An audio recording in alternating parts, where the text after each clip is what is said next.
Okay, welcome everybody to our reading of Caitanya Caritamrta. So we've had a little break for 3 weeks. It's looking fine. And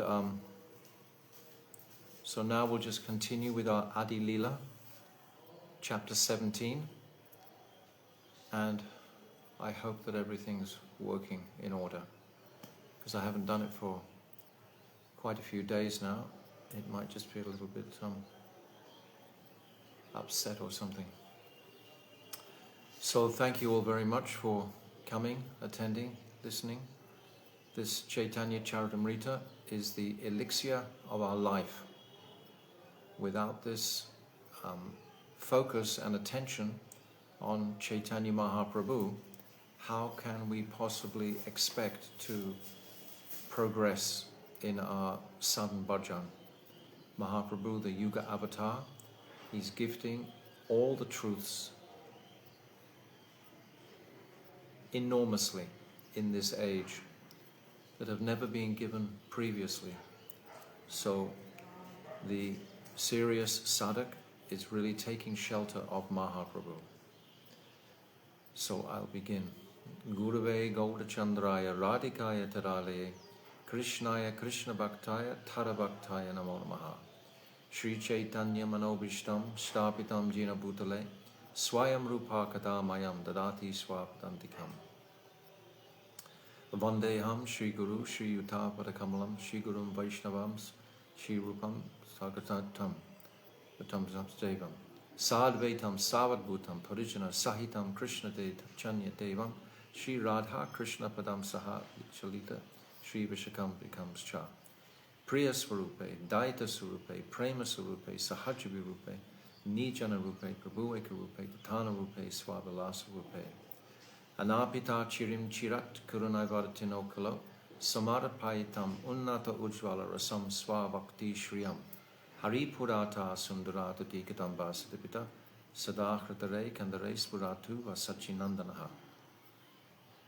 Yam pravajantamana petyam apetykrityam dvaipaino viraha katara ajuhava putre titam matayottarvo vinidustam sarvabhutam hridim mudimanatoshmi bhaktya vihina aparara lakshay shiptascha karmadi tarangamadye kripamai tvam sharanam prapana brinde namaste charanaravindam Bhajami radham aravinda netram smarami radham madhurashmitasyam vadami radham karuna baradram tato mamanasti katina kapi tavaivasmi najivami tvaivina iti vignaya radhe tvam nayamam charanantikam.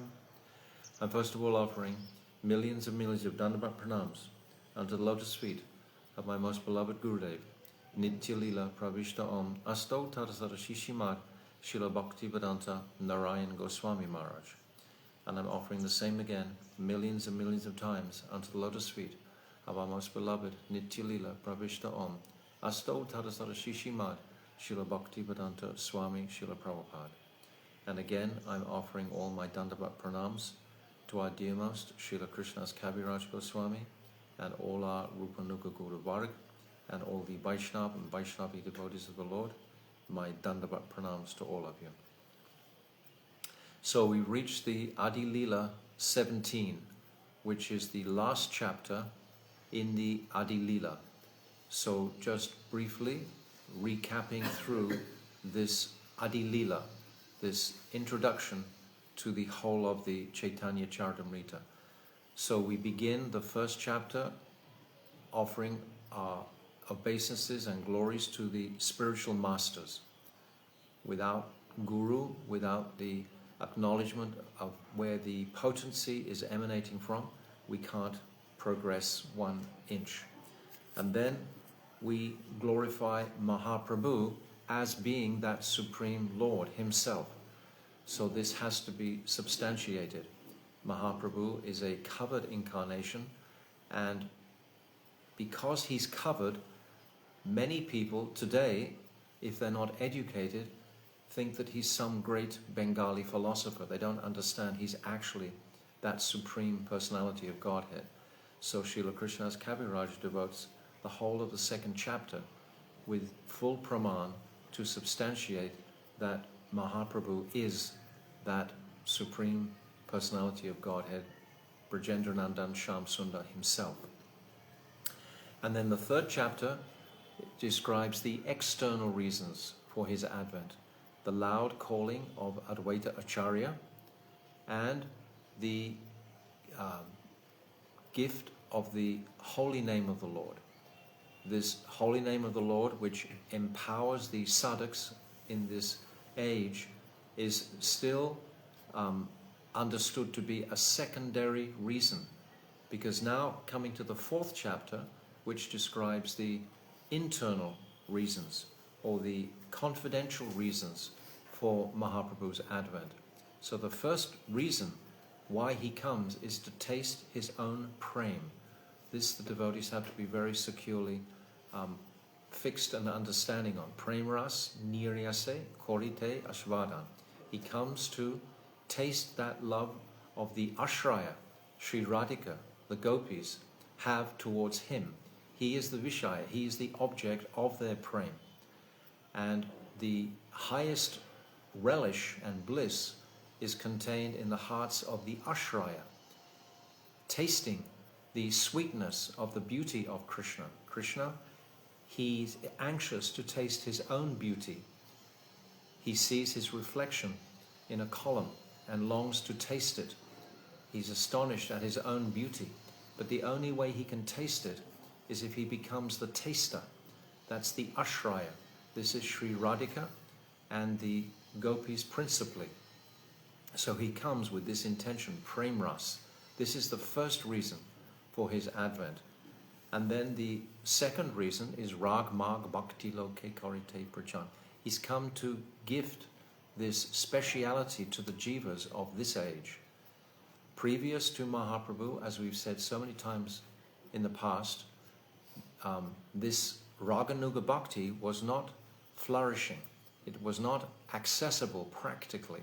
It was not understood by the general person. And we see historically that up until Madhavendra Puri, there was no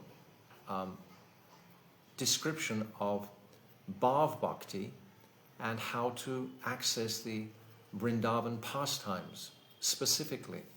Madhavendra Puri Pad is described as the Prem Ankur. And this is the root, the very root of Bhav Bhakti itself.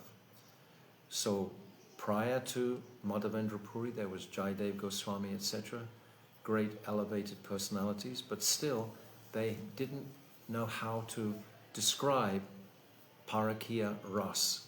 And without understanding Parakiya Bhav, Parakiya Ras, then the Vrindavan pastimes have no significance, no meaning, because this is the height of the gopis' prem, is in this dynamic of Parakiya, where everything is very secret, confidential, and difficult for them to attain Krishna in that Prakat Lila. So it's fraught with all kinds of adventures, we can say, of them coming into the company of Krishna privately. So this Parakiya Ras is only brought to the jiva's attention by Sachinandan Gaurahari. It has always been there since Krishna appeared 5,000 years ago, but it was never brought out clearly and understood as Mahaprabhu was able to explain it and present it. So this Parakiya Ras is the principal driving ingredient that Mahaprabhu is tasting, because it has the highest sweetness and bliss towards Krishna in this Parakiya Bhav. The gopis contain the that highest beyond Mahabhav, Ruda and Adi-Ruda Mahabhav for Krishna. So this is all explained in the fourth chapter. This fourth chapter is a most important chapter in the whole of the Caitanya Caritamrta. This fourth chapter, Rai Ramananda Sangvad, these two chapters in principle are the life heirs of this Caitanya Caritamrta. And of course the Adi-lila, there are so many confidential pastimes described there. But without understanding this fourth chapter, we can't really go forward. What is the aim and object of the sadhak in this birth is not Krishna Prem, but it's Gopi Prem. We are looking to taste or serve the Brajramanis, the gopis of Vrindavan. This is Gopi Bhav. This is what's opened out in this fourth chapter. So having substantiated that, then Srila Krishnadas Kaviraj describes the glories of Nityananda. Without Guru, Nityananda is that Akhand Guru Mula Tattva. Without understanding Nityananda Tattva, then nothing can, there's no basis, there's no ground. Nityananda is the Sandhini Shakti. He's the existence potency. Baladev, Nityananda, Ram. So Nityananda Tattva is beautifully described in the fifth chapter. So there's a sequence here, a beautiful build-up that Srila Krishnadas Kaviraj is giving to us very simply, step by precious step. We're moving through these conceptions of Chaitanya Mahaprabhu to receive the gift of Mahaprabhu, which ultimately is to serve the Brajramanis, as I've just explained in the fourth chapter. So then the fifth chapter is Advaita Acharya. Advaita Acharya is that one who's actually responsible for calling Krishna. Krishna may have come later on in this day of Lord Brahma, but due to the loud calling of Advaita Acharya, it's described that by Lord Narayan that his throne was rocking in Vaikuntha because of the loud calls of Advaita Acharya. So due to that calling, he advented prematurely in this age, at the beginning of this Kali Yuga. We've only had, 300,000 years into, 5,000 years into this age of Kali. So we have another 427,000 years left to go. So it's comparatively at the beginning of this age. And then Mahaprabhu is described in 5 features. And this is the beautiful pastime of Prakashananda Saraswati, when Mahaprabhu purifies those Mayavadis in Varanasi. And there's a description of the Panchatattva itself, the potency of the Panchatattva. So these Mayavads are the hardest people to convince of the personal aspect of Krishna. So this chapter is very, very powerful, describing Mahaprabhu in 5 features. So this was chapter 7. So we're building here. We're building our steps to a highest conception in the Adi-lila. This is where we're working towards. And now in chapter 8, Srila Krishnadas Kaviraj, he describes his own reasons for even writing this Caitanya Caritamrta. That actually it's not him who's writing it, he's writing it as the mouthpiece of Radha Madan Mohan. It's Madan Mohan who gave him the full blessings to write. The Vaishnavas were requesting him to write these later descriptions of Mahaprabhu. Srila Vrindavan Das Thakur had described in his Chaitanya Bhagavat so many of the pastimes of Mahaprabhu in Navadvip, but he hadn't actually. Vrindavan Das Thakur never actually meets Mahaprabhu. Vrindavan Das Thakur worships principally Nityananda Prabhu. He's the last disciple of Nityananda. So Vrindavan Das's descriptions are ecstatic of all the Navadvip pastimes and the pastimes in Bengal. But he just touches very slightly on the pastimes of Mahaprabhu in Puri. So the Vaishnavas were requesting humbly for Srila Krishnadas Kaviraj to complete Mahaprabhu's pastimes so that they could relish, especially the Puri pastimes, where Mahaprabhu is in a mood of tasting the separation from Sri Radhika. Actually, one time Bhaktivedanta Swami Prabhupada was asked, why didn't you write this, why didn't you give a translation of this Chaitanya Bhagavat? And he responded, actually, Srila Bhaktisiddhanta Saraswati has written extensive purports, commentary all the way through Chaitanya Bhagavat. So we have that very clearly. But Bhaktivedanta Swami Prabhupada replied, because Caitanya Caritamrta is actually more scholarly, because it takes us to another level of consciousness. It takes us right into the Gambhira, where Mahaprabhu is experiencing this meeting and separation in great depth. And he describes it absolutely graphically, because Srila Krishnadas Kaviraj is sitting in the company of Srila Rupa Goswami, and Sanatan Goswami is there in Radhakund when he is there, and particularly Srila Raghunath Das Goswami, who lived with Mahaprabhu for 14 years, 15 years in Puri directly, and he stayed in Radhakund for more than 40 years. So Srila Krishnadas Kaviraj had this type of association to understand these very confidential pastimes in Puri, which are gifted to us. It's quite remarkable, actually, the extent of these confidential pastimes that we're given in this Caitanya Caritamrta. All the sweetness and the essence of our focus on our bhajan is described in the chapters of this Caitanya Caritamrta, particularly, well, all the chapters are about the glories of Mahaprabhu. If we think and remember Mahaprabhu in this age, what's that? Caitanya Sada, Caitanya Sada, sorry, I haven't said these verses for a while. Caitanya Sada, Shmite Yasmin,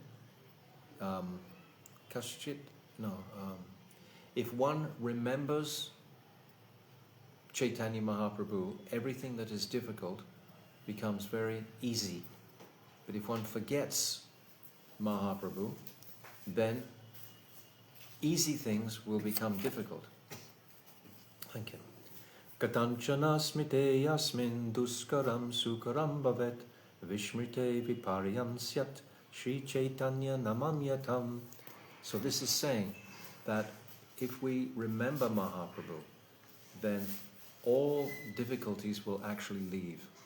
But if we forget Mahaprabhu, then even easy things will become difficult to perform. So Mahaprabhu is our focus, and this Caitanya Caritamrta is most ecstatically opening this out.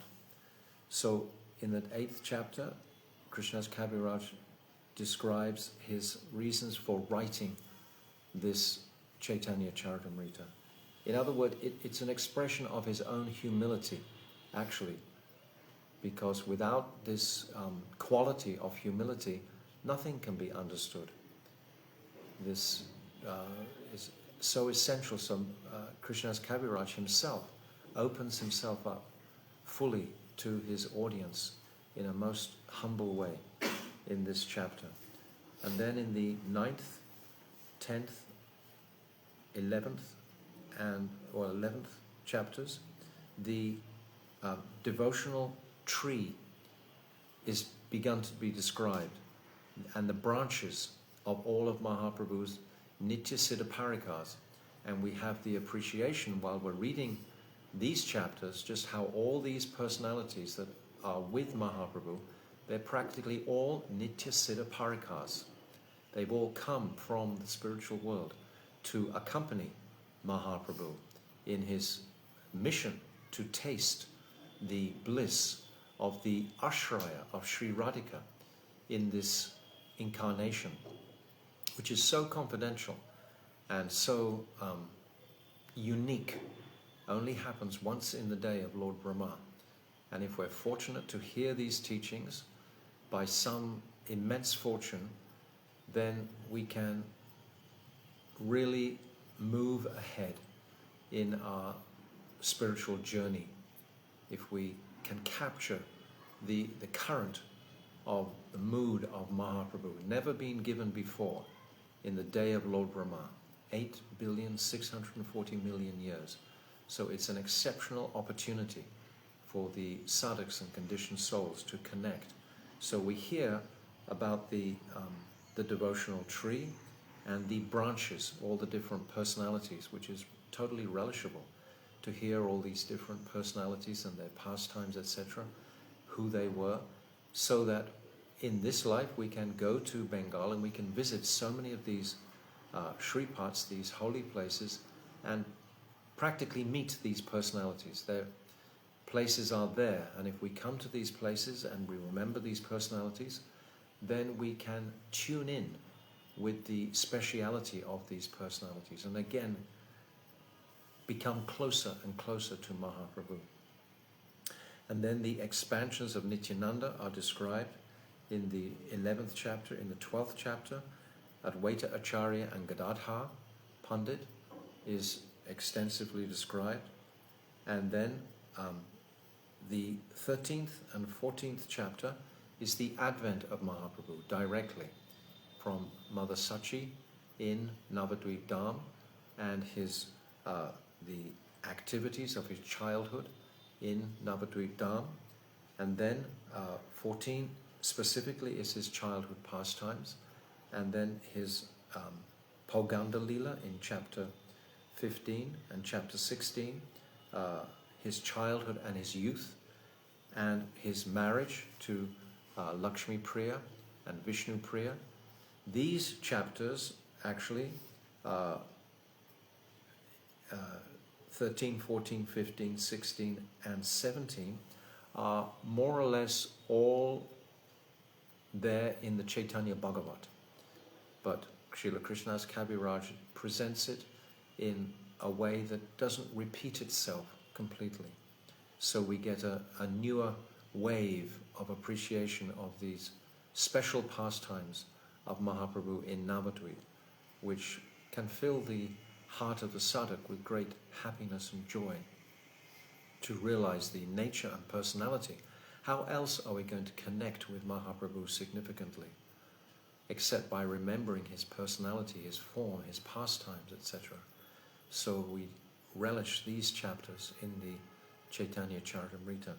So now we've come to this 17th chapter, and in this 17th chapter, this great event of Mahaprabhu performing this civil disobedience act, we can call it, when Mahaprabhu is challenged by the Qazi to stop the Sankirtan mission. Mahaprabhu has come to inaugurate this Sankirtan. It's saying in the 11th canto, Krishna Varnam Tvisa Krishnam Sango Pangasta Parsadam Yagya Sankirtanam Priya Yajanti Hi Sumedashaha.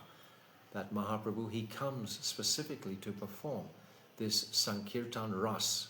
He's come to gift the jivas of this Sankirtan. This is the Yuga Dharma. So Mahaprabhu became incensed with anger to think that the Qazi, the Muslim ruler, should in any way obstruct his mission to secure this Sankirtan Ras in the world at this time. This is the Yuga Dharma. So he collects all of the citizens. The Qazi has broken the drum at Srivasangam. He's broken the mridanga, as if he sort of challenged Mahaprabhu in such a bold way. So Mahaprabhu responds in an even bolder way. He tells all the residents of Navadvip to light thousands and thousands of torches, and hundreds of thousands march towards the Qazi's house. And this is actually the pastime that we were describing when we stopped for our Kartik Prikrama to celebrate the glories of Kartik month.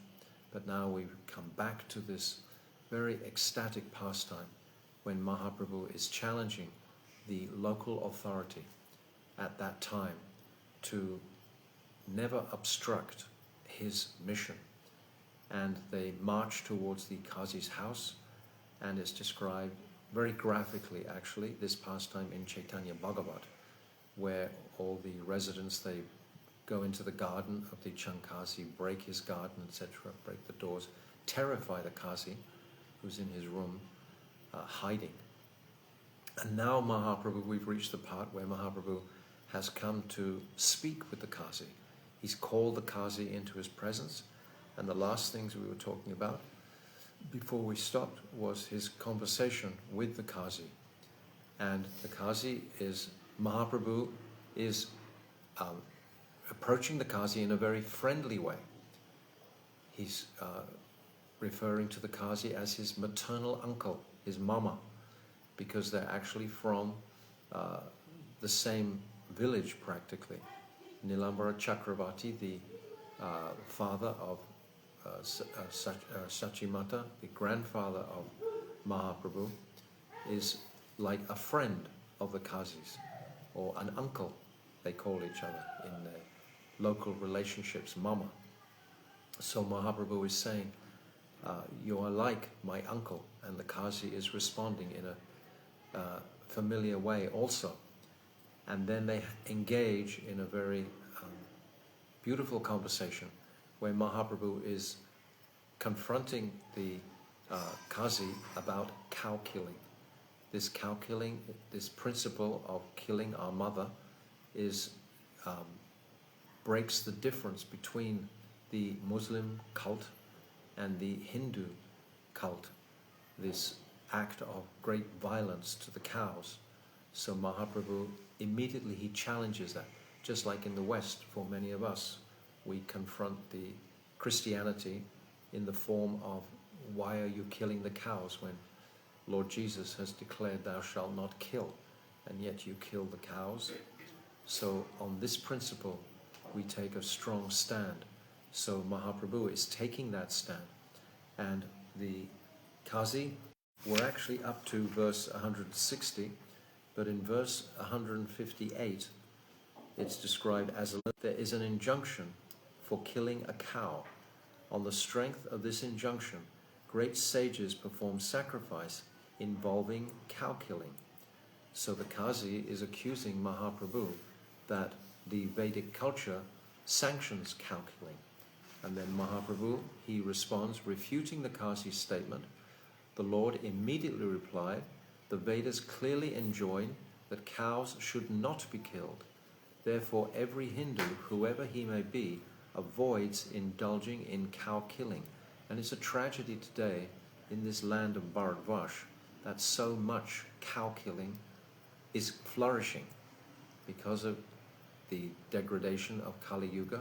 Actually, just a couple of years ago, India was the #1 beef exporter in the world.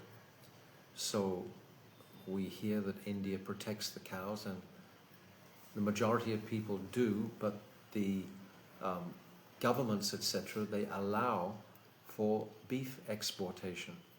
And of course, many of the local Hindus have been convinced that eating meat brings them up, they think, in their deluded way, to a sort of higher standard as the Western world portrays itself to be. So the Indians traditionally, previously, in the last 3 or 4 centuries, have become intimidated by the West. Just only now they're beginning to find their own feet, and they're celebrating their own culture more strongly than previously. But for the last, almost 200-300 years, they've just trotted along behind the demonic Western civilization. We can't really call it even civilization, but they call it civilization. But India has been enamored by that, which is greatly to its misfortune. But perhaps we will see how Mahaprabhu's mission can flourish in the next 300 or 400 years. Perhaps it might put a stop to that slowly. So now we reach verse 160, where Mahaprabhu is going to start to explain to the Qazi about the injunction of killing cows. Jaya Jaya Shri Caitanya Jaya Nityananda Shri Advaita Chandra Jaya Gaura Bhakta Vrinda Jiyate Parayadi Tabe Mare Parani Veda Purane Achehena Agnavani. In the Vedas and Puranas, there are injunctions declaring that if one can revive a living being, one can kill it for experimental purposes.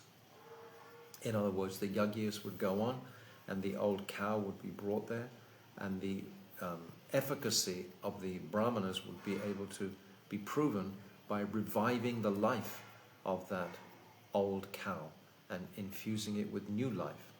So that's how they would traditionally perform the yajnas, or if they were having a horse yajna, they would revive the horse like that. So now verse 161. Ataiva Jarat Gava Mare Muni Gana Veda Mantre Siddha Kare Tahara Jivana. Therefore the great sages sometimes killed old cows, and by chanting the Vedic mantras, they brought them back to life for perfection. This is how it actually went on. So the Qazi was misinformed. He didn't understand. He thought that the Hindus were actually just slaughtering. And this is the reason why actually Buddha advented 3,000, 4,000 years ago, was to stop any transgression of this, where what had happened is that they had begun to, at that time, eat the cows. So Lord Buddha, Krishna himself, advented with the philosophy of ahimsa to stop specifically that slaughtering of cows for meat eating. Text 162. Jarat Gava Hana Yuva Hoya Aravar Tate Tare Vadhanahe Hoya Upakar. The killing and rejuvenation of such old and invalid cows was not truly killing, but an act of great benefit. Yes, it wasn't violent in its traditional sense, but it had become so. Text 163. Kali Kali Taiche Tak Shakti Nakhila Brahmane Ataiva Govada Kahe Na Kare Ekane. Formerly, there were powerful Brahmins who could make such experiments using Vedic hymns, but now, because of the Kali Yuga, Brahmins are not so powerful. Therefore, the killing of cows and bulls for rejuvenation is forbidden. So today it's forbidden to kill the cows in the yajna because the Brahmins can't revive them. Text 164. Ashvamedam Gavalabdam Ashvamedam Galavlamban Sanyasyam Phalapak Patrikam Devarena Sutapatim Kalo Pancha Vivarjayate. Translation. In this age of Kali, 5 acts are forbidden: the offering of a horse in sacrifice, the offering of a cow in sacrifice, the acceptance of the order of sannyas, the offering of oblations of flesh to the forefathers, and a man's begetting children in his brother's wife. Purport. This is a quotation from the Brahma Vaivarta Purana, Krishna Janma Kand, 185 to 186. 180. Sorry. 180, yeah. Text 165. Tomaraja ite nara vada matra sar naraka hoiti tomara nahikika nishtar. Since you Muslims cannot bring killed cows back to life, you are responsible for killing them. Therefore you are going to hell. There is no way for your deliverance. Text 166. Goange yata loma tata sahasra vatsar govida rorva madhye pache nirantara. Translation. Cow killers are condemned to rot in a hellish life for as many thousands of years as there are hairs on the body of the cow. Mahaprabhu is very mercifully expressing this to the Qazi to save him so many thousands of years of suffering. Text 167. Toma sabara shastra karta sahib bharat branta khaile najina jani shastrer marma aicheya agni dila. There are many mistakes and illusions in your scriptures. Their compilers, not knowing the essence of knowledge, gave orders that were against reason and argument. So he's talking about the Quran and the Muslim scriptures here. Text 168. Suni stabda hoile kaji nahi spurhavani vicharya kahe kaji parabhava mani.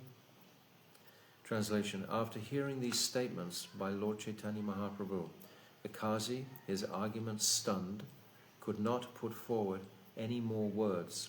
Thus, after due consideration, the Qazi accepted defeat and spoke as follows. Purport. In our practical preaching work, we meet many Christians who talk about statements of the Bible. When we question whether God is limited or unlimited, Christian priests say that God is unlimited. But when we question why the unlimited God should have only one son and not unlimited sons, they are unable to answer. Understand that? Why should God only have one son? Why not unlimited sons? If God is unlimited, let him have unlimited sons. So they don't have an answer. Similarly, from a scientific point of view, the answers of the Old Testament, New Testament, and Quran to many questions have changed. But a Shastra cannot change at a person's whim. All Shastras must be free from the four defects of human nature. The statements of Shastra must be correct for all time. So this Brahman, Vipralipsa, Karanapatava, and Pramad, these four human defects of illusion, madness, cheating propensity, are not there in the scriptures, the Vedic scriptures. They are Purush. They're not written by man, Purush. But the Muslim, the Islamic Shastras, they have so many mistakes in them, and the Christian writings also. Text 160. The essence of the scriptures is to love God, but the way they've crafted their message is not acceptable to a civilized person. Civilized person would not kill an animal to eat it, for a start. This is the topic. So in a civilized culture, these, they're called Kali Yuga religions, Christianity and Islam. They're not ancient. I mean, Christianity is only 2,000 years old. Vedic civilization is millions of years old. So it's based on a culture, on a potency. Text 169.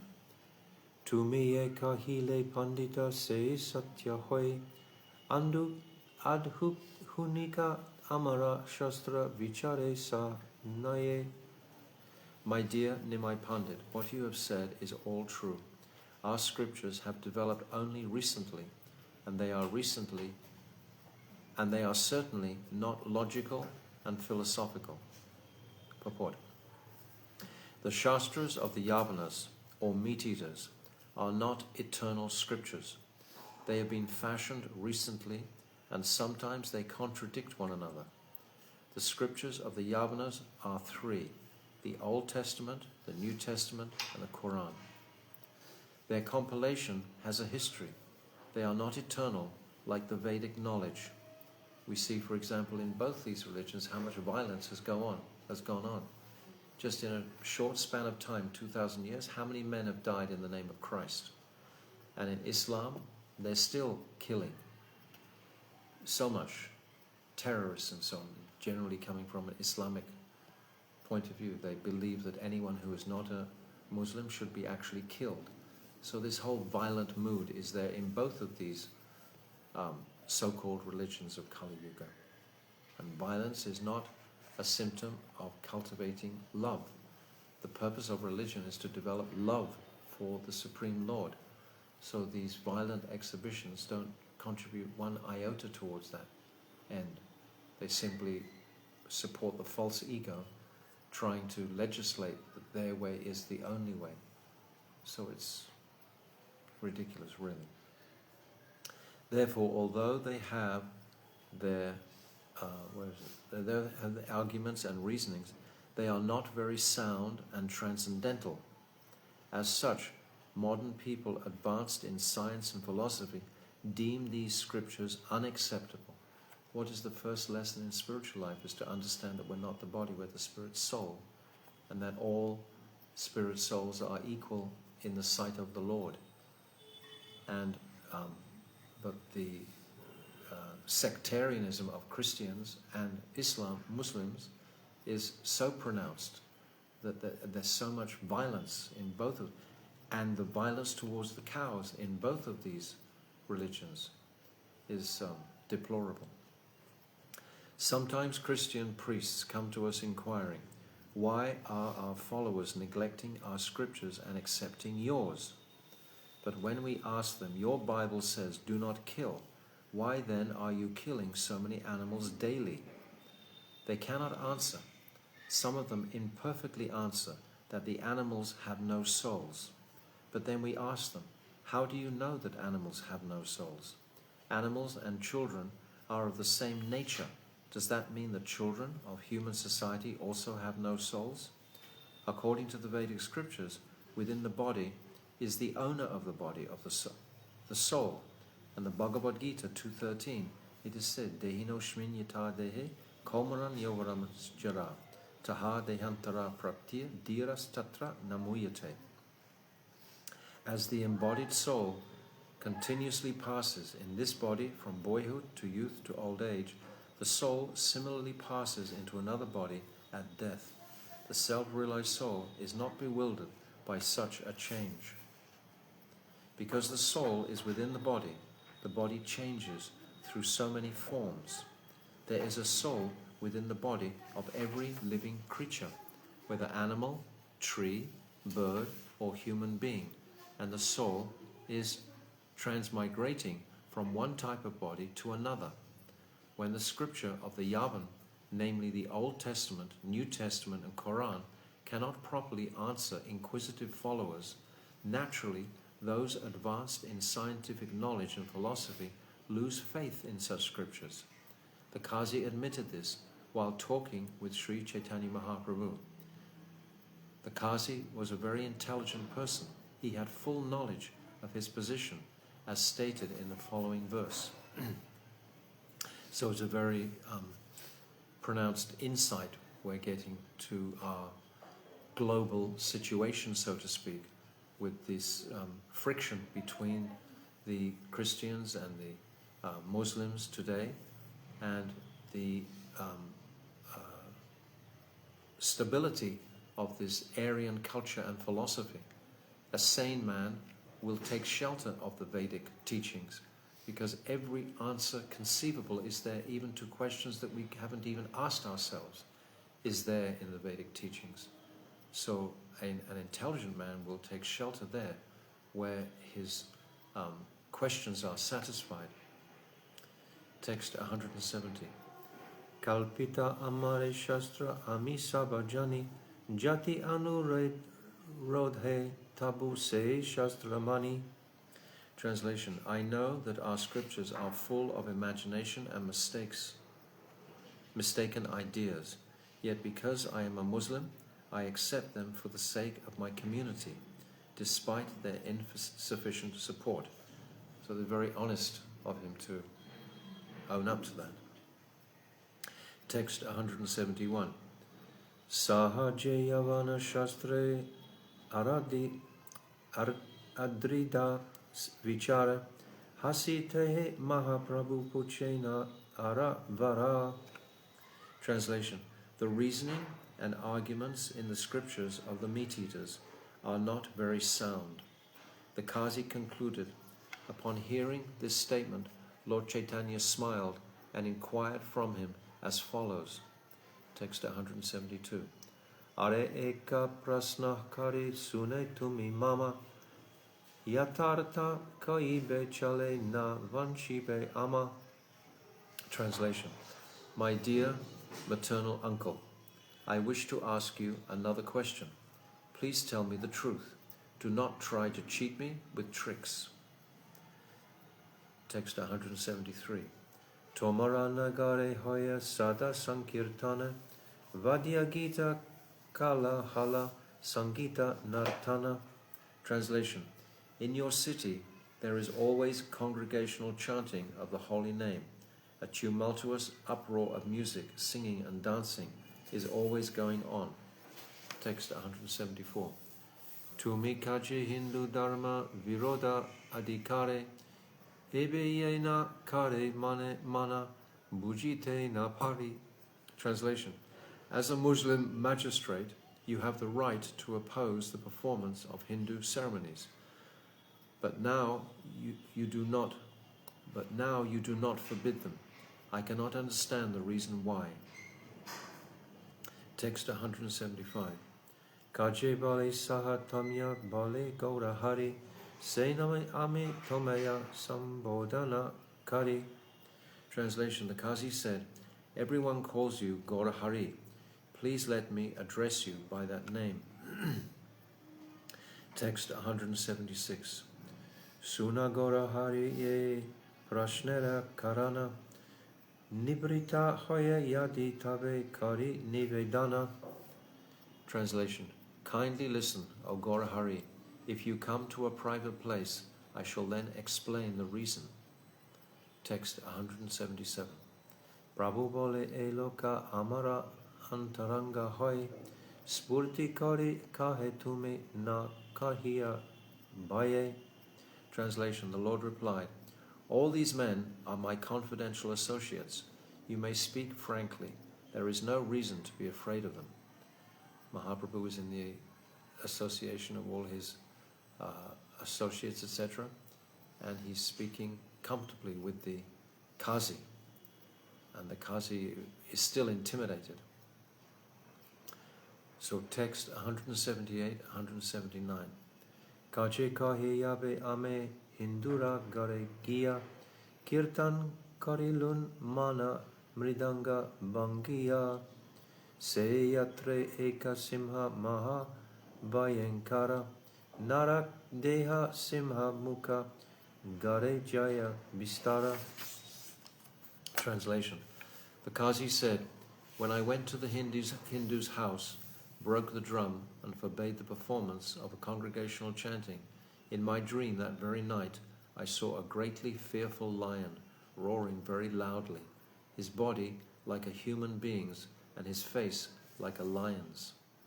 Text 180. Sayane amare upar lapa dia chadi ata hase kare danta kudamadi. While I was asleep, the lion jumped on my chest, laughing fiercely and gnashing his teeth. Text 181. Mora buke nakadia gora sware bale padmu tomara buka mridanga badalai. Placing his nails on my chest, the lion said in a great voice, I shall at once bifurcate your chest as you broke the mridanga drum. Text 182. Mora kirtan mana karis chamur toma tora shaya anki mudi napa ami pana bada baya. Translation. You have forbidden the performance of my congregational chanting. Therefore, I must destroy you. Being very much afraid of him, I closed my eyes and trembled.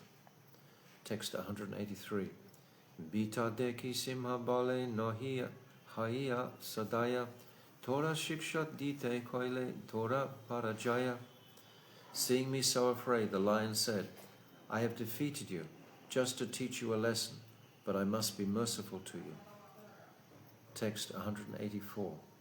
Se dina bahuta nahi kaila utpata tehat shama karina karnu pranagata. On that day you did not create a very great disturbance, therefore I have excused you and not taken your life. Text 185.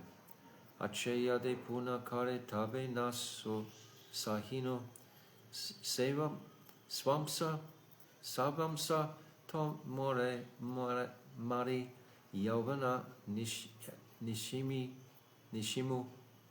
nashimu. Translation.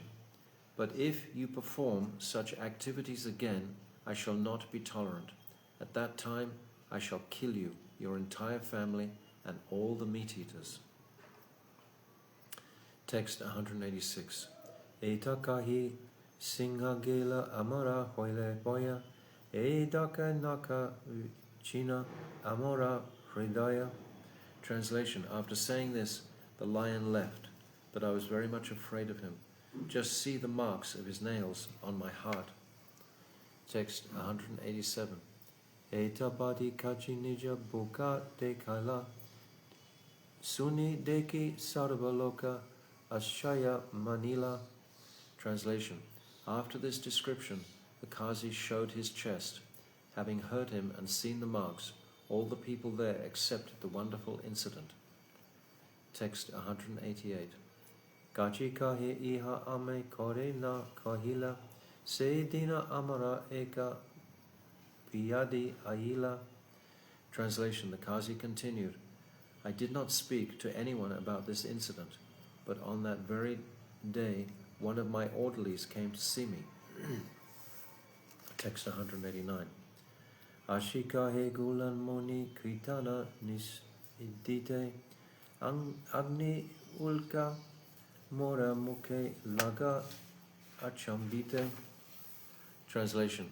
After coming to me, the orderly said, when I went to stop the congregational chanting, suddenly flames struck my face.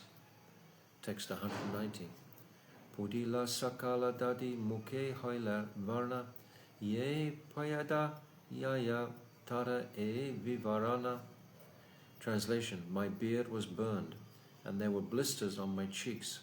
Every orderly who went gave the same description. Text 191. Tahadeki rahino muhi mahabaya pana kirtananaya vir jiha gare rahun nat vishaya vashiya. Translation. After seeing this, I was very much afraid. I asked them not to stop the congregational chanting, but to sit down at home. Text 192. Tabe na nagare hoive swachananda kirtan suni saba mlacha ashi koila nivedana. Translation. Then all the meat-eaters, hearing that there would be unrestricted congregational chanting in the city, came to submit a petition. Text 193. Nagare hindura dharma badila apara hare hare dvane vaya nahi suna ara. Translation. The religion of the Hindus has increased unlimitedly. There are always vibrations of Hari Hari. We do not hear anything but this. Text 194. Are mlecha kahe Hindu Krishna Krishna Bali hase kande nache goya gadi yasa duli. Translation. One meat-eater said, the Hindus say Krishna Krishna, and they laugh, cry, dance and chant and fall on the ground, smearing their bodies with dirt. Text 195. Hari Hari Kari Hindu Kare Kola Hala Pota Shaha Sunila Tomara Kari Beka Fala. Translation. Vibrating Hari Hari, the Hindus make a tumultuous sound. If the king, Pratasaha, hears it, certainly he will punish you. Pratasaha refers to the king Nawab Hussain Shah, whose full name was Alauddin Sayyid Hussain Shah, was at the time AD 1498-1521 the independent king of Bengal. Formerly he was the servant of the cruel Nawab of the Habashi dynasty named Muzaffar Khan, but somehow or other he assassinated his master and became the king. After gaining the throne of Bengal, technically called Masnada, he declared himself Sayyid Husain Ala Uddin Serifa Mukha.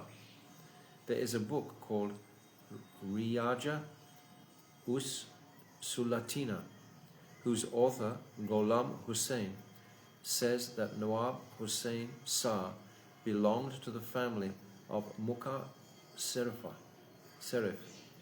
To keep his family's glory, he took the name Serif Mukha. Generally, however, he is known as Nawab Hussain Shah. After his death, his eldest son, Natarasa, became king of Bengal, AD 1521 to 1533. This king also was very cruel. He committed many atrocities against the Vaishnavas. As a result of his sinful activities, one of his servants from the Koja group killed him while he was praying in a mosque. So that was a purport by Bhaktivedanta Swami Prabhupada. So now text 196. Tabe se yovenar ami to puchila, Hindu hari bole thora swabhava janila. Translation. I then inquired from these Yavanas. I know that these Hindus by nature chant Hari Hari. Text 197. Tumita Yavana hane kena anukeshana, Hindura devatara nama laha ki karana. Translation. The Hindus chant the name Hari because that is the name of their god. But you are Muslims, meat-eaters. Why do you chant the name of the Hindus' god? Text 198. Mlecha kahe Hindur ami kariya parihas, keha keha Krishna dasa, keha Ramadas. Translation. The meat-eater replied, sometimes I joke with the Hindus. Some of them are called Krishnadas, and some of them are called Ramdas. Text 199. Kaha Haridasa sabai bole Hari Hari, Jani kare kare dane kari beka kori. Translation. Some of them are called Haridas. They always chant Hari Hari, and thus I thought they would steal the riches from someone's home. Purport. Another meaning of Hari Hari is I am stealing, I am stealing. Hari Hari. Text 200. Se hoite jiva more bole Hari Hari, Icha nahi stabe bole ke upar kari. Since that time, my tongue also always vibrates the sound Hari Hari. I have no desire to say it, but still my tongue says it. I do not know what to do. Purport. Sometimes demonic non-believers, not understanding the potency of the holy name, make fun of the Vaishnavas when the Vaishnavas chant the Hare Krishna Mahamantra. This joking is also beneficial for such persons. Srimad Bhagavatam, 6th canto, 2nd chapter, verse 14, indicates that the chanting of the Hare Krishna Mahamantra, even in joking, in the course of ordinary discussion, in indicating something extraneous, or in negligence, is called namabas, which is chanting. That is almost on the transcendental stage. This namabas stage is better than nam aparad. Namabas awakens the supreme remembrance of Lord Vishnu. When one remembers Lord Vishnu, he becomes free from material enjoyment. Thus he gradually comes forward towards the transcendental service of the Lord and becomes eligible to chant the holy name of the Lord in the transcendental position. So this is a very beautiful conversation, and we'll continue this tomorrow. And now it's coming to the heart of it. Now is the discussion about the chanting of the holy name.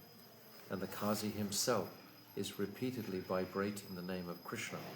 So Mahaprabhu becomes very happy by this.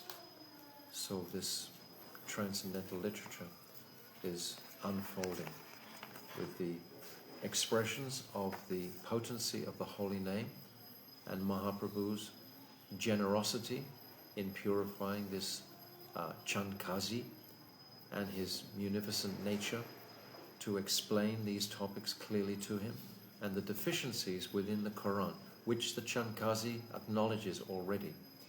Actually, from this Chankazi, his line today has very much been purified, and in the province where Navadvip is, this Sankirtan movement is fully blossoming, and there's no stopping it, even though there are many Muslims there. But the governments, of course, have changed. But Bengal today is principally still a Muslim state, practically.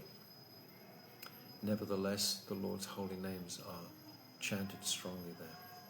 So we'll continue tomorrow from verse 201 to verse 202. Jai Sachinandana Gaura Hari Ki Jai, Caitanya Caritamrta Ki Jai, Gaura Hari Hari Bol. Hare Krishna, Krishna Krishna, Hare Hare, Hare Rama, Rama Rama, Hare Hare, Hare Krishna, Krishna Krishna, Hare Hare, Hare Rama, Rama Rama, Hare Hare, Hare Krishna, Krishna Krishna, Hare Hare, Hare Rama, Rama Rama, Hare Hare. Nitai Gaura Hari Bol, Hari Bol, Hari Bol, Gaura Hari Bol. Nitai Gaura Hari Bol, Hari Bol, Hari Bol, Gaura Hari Bol, Gau Premanande, Hari Hari Bol. Vanchakalpa Tarubhyascha, Kripa Sindhabevacha, Patitanam Pavnibhyo, Vaishnavebhyo, Namo Namaha. Jai. So, how do I close this now? It looks all new.